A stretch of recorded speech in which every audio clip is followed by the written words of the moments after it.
Right, sitting here with Sonny Edwards, who fights Mthalane on Friday evening. How are you feeling ahead of this IBF World title fight? Yeah, I'm feeling great. I'm grateful for the opportunity that he's given me. He's come over here, my hometown, my home country. He's done it his whole career though, so it's nothing new to him. But yeah, I'm just looking forward to it. It's my first fight at world level.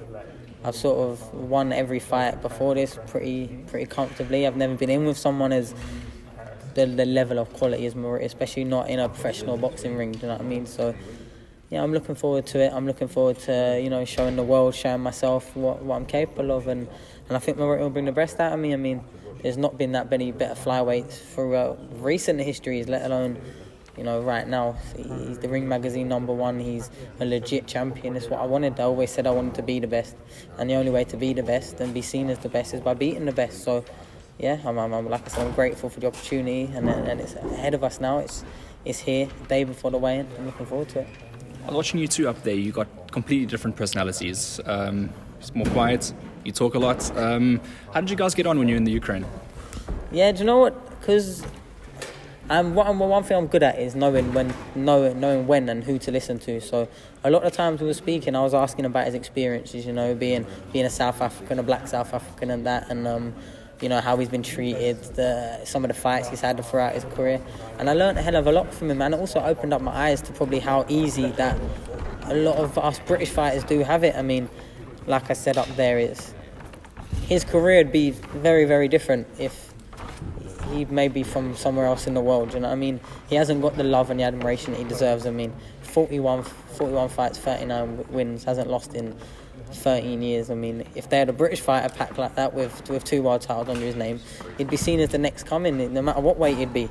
If I went on to do what he's done from this point on until when I'm 38, I'd be seen as one of the best fighters ever and be recognised up and down the street and all the fanfare that goes with it. It's a shame how different it is, and from hearing what I've heard from him, and I remember him telling me stories about what cars he bought after certain fights and how he was made up with that. And then you've got every boxer and their dog driving Range Rovers over here and in flash cars and living the sort of lifestyle. Do you know what I mean? It just is what it is, and I'm glad that that whatever the package was put together, that he's deemed it acceptable, appropriate. He's given me his voluntary defence, and he's here now. You know what I mean? I've got a lot of respect, a lot of admiration for him, and a lot of time for him, and I hope that after the fight we remain friends like we was before, way before this fight was even thought about. When I was, I think 6-7-0, I think it was when I met Murray, so he probably wasn't even thinking that he'd probably still be around by the time I made up to world level. Let's be real. He probably thought I was quite a few years off it, but here I am now, and it's time for me to prove myself, and I know how good Murray is. No one can, I'm not taking this lightly. I'm not sort of sitting there thinking, he's an old fighter now, and I know how good and dangerous he is. But at the same time, that's why I've taken him, because I genuinely think I'm up there with the best of them. Yeah, that's it. I think I'm up there. I think I've proven it at times in my career, but now it's time to prove it at the big level, at the big stage when everyone's watching. So obviously timing's pivotal. Do you feel like now is the perfect time for you? Yeah, maybe for Murray, he's probably not the same fighter he was, 10 years ago, but or however many years he would deem his peak. But then he might be. Do you know what I mean? For me, it's like I said, I want to be in this sport until I'm the Murray ages, and maybe even past that. I box a certain way to try and have my career for as long as possible. I enjoy it. I've never done anything else. I've never had to work. I came straight out of uni to being a professional boxer, and I never had to work. My sponsors, my purses have always been good where I've been full-time, even providing for my family. I'm one of the lucky ones. I really am blessed, and this is time just to sort of pay back all that investment and energy and effort I've had put into me from my coaches, my management, my promoter. But I do believe I'm up there with world level. I've beat world champions in the amateurs. I could have had a much better amateur career if I stuck around, but I chose to go pro early just because my face never fit. I beat the 2016 Olympian in 2015 senior ABA semi-finals. I beat him, and then 12 months later he's in the Olympics. And do you know what I mean? My face and my style never seemed to fit, do you know what I mean, for the amateur background. I was always getting picked over, even though I wasn't getting beat. So I turned pro early, otherwise I probably would have the European medals or the world medals or Olympic medals. I probably would have went that way. But I turned pro early, and I left the squad before the 2016 Olympics because I didn't want to be a sparring partner when someone else qualified. And before the next Olympics happened, I'm fighting for a world title. So obviously it's worked out. Well, do you take much notice of the other guys that are calling you out? I mean, during this camp, you obviously fighting for the IBF world title. There have been a couple of guys like Prince Patel said he'd like you next after you fight Maruti. Do you take notice of those things? I don't know how much South Africans would know, but I fight and will fight anyone. Hence, fighting Maruti at this stage of my career. I don't really have that fear of getting a loss or that fear of not looking like the next Prince Nazim or Lomachenko or whatnot. I don't run from challenge. I run towards it, and I always will be that way from now forever. To get a British title fight and become British champion, I had to literally hound everyone for years. Like, no one wanted to fight me in this country. Then I've won the British, and what normally happens within 90 days, you get a mandatory where the board tell you who you're fighting next. I've had that title since December 2019, and not one person in my division has stepped up for the fight. So I'm just still the British champion because no one else will fight me. Do you know what I mean? We tried making the fight to defend it before this come around, before my last fight, to defend it, and I can't get fights in this country. It's very hard. Everyone always says we'll fight Sonny when he's at world level, we'll fight Sonny when it's a bigger fight. But my belief was, no, I'll fight you at this level because I don't think you're going to get to that level. I might get to that level, but I don't think you are. So there's no point in waiting for the fight to be bigger now. It's as big as it needs to be now. So all these people that are now calling me out, Prince Patel got offered good money years and years ago when I was 5-0 to fight me. Actually, when the fight was getting talked about was when I was in Ukraine with Maruti. That's when that fight was getting talked about all that time ago. I think I was 5-0. And he was getting good offers. I think he got offered £25,000 or something like to fight someone 5-0 over 10 rounds, and he was like no. And then on them interviews saying that they was offering low money, but we're flyweights. We're not anti-Joshuas or heavyweights. We're not. So whether they call me out or not after this, before this, it's not really an issue because it's alright calling it out now. I've got a world title in front of me. No one wanted to know for the last 4 years my professional career, so I'm probably not going to be in a rush to give him the opportunity if I do come out this as the winner. I'll just take what the best offers for me, and like I said, I've got to do before thinking about anyone else. I've got a very big little problem in Maruti. I've never been in with anyone like this adversity. I've never not been the favourite with the bookies going into a fight, and I'm the underdog now. So yeah, like I said, I've said it time and time again, I'm looking forward to it. I want to answer those questions and put right those statements that I've been saying, because I've said that.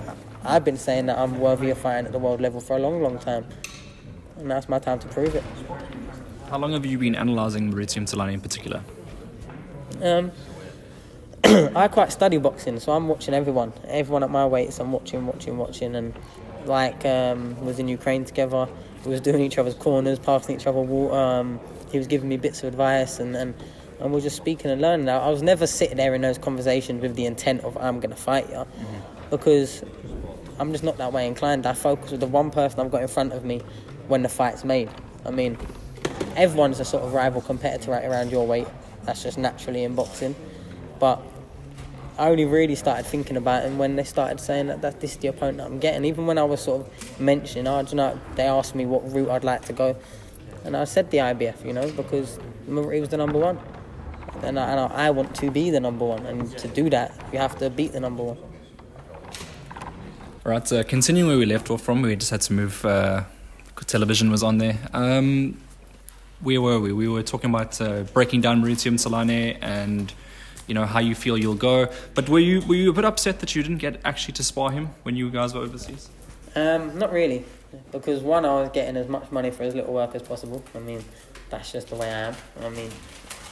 But don't get me wrong, if Maruti said for 1 second about, do you fancy a few rounds?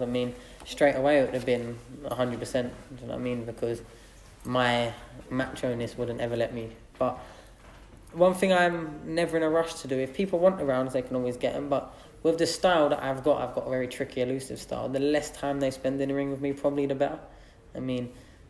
People will tend to start picking up on some of the tricks and traps that I set the longer they're staying in the ring with me. So I was in no rush to spar him or Jay Harris, who's out there, who's been ordered for a fight for the final eliminator for the IBF title. So it's just one of them things. It it was a very good relationship. We had a good laugh. I mean, we toured around all the different tourist spots in Ukraine. It was a good little trip, and I thoroughly enjoyed. And it was good to meet Murray and spend time with him. And like I've said the whole way through, he's a very good, nice, humble human being. He really is. I mean, he's so happy and smiling. There don't seem to be a bad bone in his body. It's a bit crazy that he sort of beats people to a pulp with such a nice smile on his face while he's doing it. Do you know what I mean? It's like got a split personality disorder or something. But he's a very good champion. He's one of the best, underappreciated, definitely.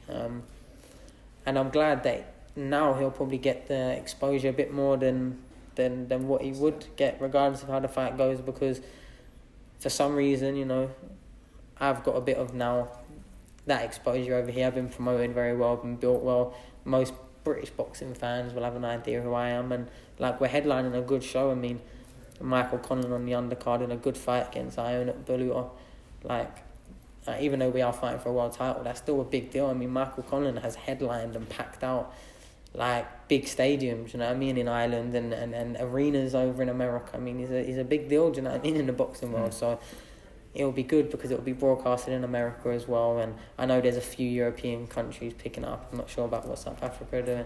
Yeah, so it's for a flyweight headline fight. Normally it gets forgotten about by a lot of people, and we're getting some eyes on it, and that's good. I've always wanted fights that people are excited for. Win, lose or draw, that would be my mentality. I won't, go away from this regardless and start thinking, now let me start picking opponents. I'm just not that way inclined. I always want the biggest fights and the best fights that my name, my platform and my performances warrant. And yeah, we've managed to get the best in the division over, so yeah, it's good. I'm happy with it. I'm thankful for the team and thankful for the opportunity for Murray's team. I mean, we're both with MTK, so it must have been a little bit easier to manage and get over the line and sort of work. But funnily enough, like my brother was looking to fight Murray in a unification fight when he was WBC champion, and it got blocked by my brother's team at the time. They weren't willing to sort of chalk up a little bit more for the purse that Murray was asking for a unification fight. But I think that just says more about, me and my brother, that we do look for the hardest fights. That's the way we are. Second place is never, ever, ever good enough, no matter what we're doing. But, you want to prove yourself against the best champions out there, and that's what I genuinely believe Murray is. So the result on Friday night, does that depend which weight division you operate in going forward? Not really, because I've been super flyweight for so long through my pro career, not out of me not being able to make flyweight. The opposite of that, to be honest. No one would fight me at flyweight, and I managed to get my early opportunities against super flyweights. I mean, my breakout fight was Ryan Farag. He was former bantamweight EBU champion, European champion. Managed to get him down to super flyer because that's where he's fighting now. So it was never me fighting because I couldn't make the weight. It was me only ever fighting for opportunities. And then when it was the international fights, I didn't mind fighting a super flyer against more limited opponents that would then be physically stronger than me, because that makes the level of difficulty to fight harder. And I understand that them constant gut checks and having to get through rounds and rounds and rounds, that's where I'm learning from. I could have easily picked 15 opponents where I could have 12 knockouts on my record if I wanted to. I've always been the A side. I've never had to really take massive risks, but I've taken harder fights than I've needed to, with weights and whatnot. But it was always, when I was ready for world level, it would definitely be at fly. The way I've done my weight now, and I've had 13 weeks, I mean, me and Maverick have known about this fight for a long time, way before it was announced. But right now, I probably could even, if I wanted to really push myself. I've seen how other fighters make weight and what they drop at certain times and how they do it. I could get down to light flyweight from this second right now. I mean, I've woke up today at 50.8 kilos, bang on the flyweight limit. I could easily sweat out down to 48.9. I could easily do that. Not that I probably ever would, because I doubt there's not that much money at flyweight for some of these fights. They're probably, what I mean? But with me, I would fight a bantamweight if I was confident I was winning the fight. For me, you get in there, you fight as two people. I don't really look into all them sort of things too much. So, no, probably not. I think, regardless of result, well, if I win, obviously, I'll be looking to defend at flyweight. And if I do fall short, I'll be looking to come straight back up and challenge for world level. Because I know, regardless of anything, Murray's not going to have an easy night in there. Regardless, I'm a very competitive person. I know what level I can operate, and I know how hard I can make it for people. Just getting in range to land clean against me. I'm good at tying people up and sort of rounding the down the rounds and scoring the clean shots and then taking the rounds away. I'm good at making it sort of a chess match, and that's what I've got to do with someone like Murray, because physically you can tell from styles and experience that he's physically superior to me. But that's why I've got to bring it to different dimensions to beat him. I've got to take it to ring IQ and rhythm and range and fitness, because one thing about me is I've got a very good engine. I can go and go and go and go. I don't slow down. There's never been a fight, any of these 12 rounders, 10 rounders, that in the 12th round I'm looking fatigued. It just doesn't happen because of my movement and the way I pace myself. So I can do the rounds, and now I've got to do it at a world level, because it's all right doing it at all the step up. I want to be a world champion. I want to be seen as a world level fighter, period, from now on until the rest of my career. No matter when the downfalls come and the highs and the lows, I just want to fight at a world level. That's where I believe I am. That's where I believe I'm at, and I believe on Friday I'll show that. Well, it's no secrets. Mthalane is probably South Africa's pound-for-pound #1 fighter by quite a distance. The whole country will be behind him. England's got a much bigger boxing scene than South Africa does, as you well know. The fact that he's the best in South Africa in all weights, does that mean a lot to you to get a win over him? Yeah, I mean, I see him as the best in the world, so him being best in South Africa, you know what I mean? That's small in comparison, do you know what I mean? But it's just one of them things. It's just two men going in there, expressing their boxing abilities, and it would be no secret that Murray is at the end of his career, so he's had such a great career, he has, and then he probably doesn't think for a second that it's going to be me out of all people that's going to put that, to stop to or derail what he's been doing for the last 13 years. I mean, he's not lost for 13 years. I've not lost for like 4 or 5 years. I've not lost as a pro, and I feel impossible. It's an impossible feat losing at the moment. So I'm sure he's got that confidence times 2.5. Do you know what I mean? It's what comes. When you're winners, you have that confidence. But yeah, I mean, he's probably one of the best flyweights we've seen in a very long time, and it is a shame the way his career goes, because if it goes his way and how he wants it to go on Friday, he probably still won't have the other world champions in a rush to fight him, just because of the way it's set out. I mean, the flyweights for some reason have been very kept apart. I don't remember the last flyweight unification fight. I couldn't say it anyway. It's like them 4 belts for some reason are kept apart, and I'm hoping to grab one and then change that, because I want like the Ring magazine. These are all dreams of mine, do you know what I mean? And at the moment they are just dreams, but that's why I'm trying to realise it on Friday. And I think maybe where I know how dangerous of a threat Murray is, and maybe after having 41 fights, probably about 30 of them, 20 of them at world level, he probably doesn't see me as a massive threat compared to some of the people he's been with. And you could forgive him for not feeling that threat or that danger about me. But that sometimes is the secret weapon you need. I'm a boxer, and I've been boxing for 17 years, so I know that when you spar or fight someone and you kind of think you're streets ahead of them going in there, they're the fights that are usually that little bit harder. They're the ones where you're getting caught with the shots that, you know what I mean, oh, this is against the script. And I know I've been there, and I've not even been up to where Murray is now, so maybe that'll play into it. I don't know, but obviously I know he's a very good fighter. He's dangerous, he's strong, and it'll be one of those. It'll be a win or a lesson, do you know what I mean, for me, and something that I'm very confident. I wouldn't be here. I wouldn't have trained for the last 13 weeks and applied myself and dedicated myself if I weren't 100% confident that I was going to win. I didn't need to rush right now straight into world level. Like I know boxing's way more than that, but I've been making good money boxing at the level I am, and it's just steady going up. My profile's getting bigger. I could have easily done what a lot of fighters do, get to 20, 25, 30, and not really step out my comfort zone too much. I didn't need to step out and dare to be great at this point. I really didn't, but I believe in myself that much, and my team do, that I feel like now's the right time. I mean, I'm fresh, I'm young, and I'm hungry, and I think that will separate it sometimes. I'm not expecting him to be no age champion or to sort of fell off a cliff over this last 16-month period. I'm really not expecting that, because I know how he lives in the gym and how he operates and how he's always in good shape. And so I'm expecting a very good and very hard champion. But like I've been saying to everyone, well, listen, I genuinely believe I'm world level and have done. And now I finally get my opportunity to, not me just say it, or my team say it, or the people that are my fans say it. No one will be able to argue with this one. no one will be able to argue.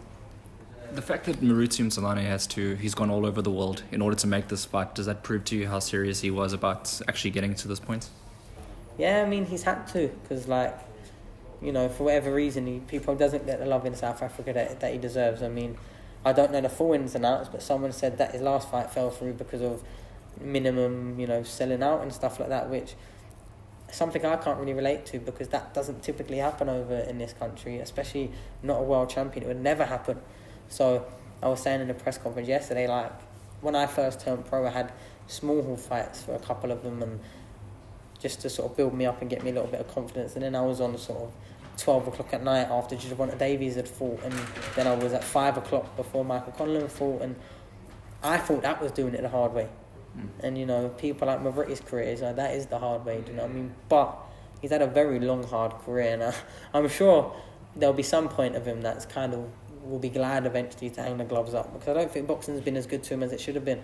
And unfortunately, it's someone at a class, you know, as a friend and a really good person, but hopefully that I'm the person to do it. I mean, like we both said on Friday, you can't be friends. Boxing hasn't got friends, do you know what I mean? It hasn't, not until before the final bell, do you know what I mean? So, yeah. Well, there's no secret what you think the result's going to be. There's no secret what he thinks the result's going to be. But how? I mean, I'd be a fool to start sort of stating that I'm going to knock him out and it's going to be an early night's work or an easy night's work for me. I'm expecting a very long, hard fight, a chess match that he's going to try to drag me into waters, and I'm going to dance around him, constantly making him miss, making him pay, and making him sort of think himself into my traps and sort of question why he's still boxing at this stage. I mean, the engine he probably had 10 years ago, I mean, you see his fight against Mohamed Wasim, you see his fight against Yagigashi. There's definitely elements of him slowing down a tight touch, especially against the Wasim. You saw him a bit spent coming to the end of it, where perhaps you might not have seen that 5 years previous, but that's natural, that's human nature. Father time waits for no man, do you know what I mean? But like I said, I think I'm gonna go the distance, go every round, and just try and be that one step ahead of him. That's the way I win this fight, by staying that one step, one punch, one reaction, just always ahead of him, and not getting ahead of myself, not start thinking I've got a lead and then getting carried away with it, and, you know, trying to take him out or whatnot, or not letting any success he has get to me either. Do you know what I mean? I've got to stay level-headed, I've got to stay focused, and then it should come away with the win. Well, Sonny, I'm going to leave it at that. Should I say thank you for obviously talking to us. South African Boxing Talk, we don't get much coverage for over here, so thank you very much. And do you have a message maybe for the South African boxing public? Yeah, get behind your boys more, man. Buy tickets to all the shows, and then we won't have great champions like Mavritti happen to be basically like world level journeymen. I mean, you never lost, so I don't mean it in that sense, but, you know, fund your boxers more and support them. I mean, it's there. You just got to make it one of the main sports. So pretty much, I bet none of the rugby matches ever not been packed out and had to get match cancelled a couple of days before because I haven't sold enough tickets. It's just getting the interest and getting the fans there, because it's sort of disheartening for a champion like Mavritti for that to happen at this stage of his career. I mean, he's given everything to the sport and South African boxing, and he'll definitely go down 1,000,000% in the South African Boxing Hall of Fame, and then really should be one of them ones that come up on the ballot. I mean, it's a shame that he hasn't got the unifications. I mean, he probably couldn't go up and down the weights with his size, but, you know, give your man the credit he deserves. I mean, hopefully I put an end to the reign this time, and what he goes from and wants to do from there, I don't know, but yeah, get behind your boxers so this don't happen again. I think Maverick will be a great spokesperson for that. No one should have to do it as hard as he's done it when he's beaten the people that he's beaten, because no one else has. No one else has to go for all of them fights to get the admiration and the celebration that he deserves. Do you know what I mean?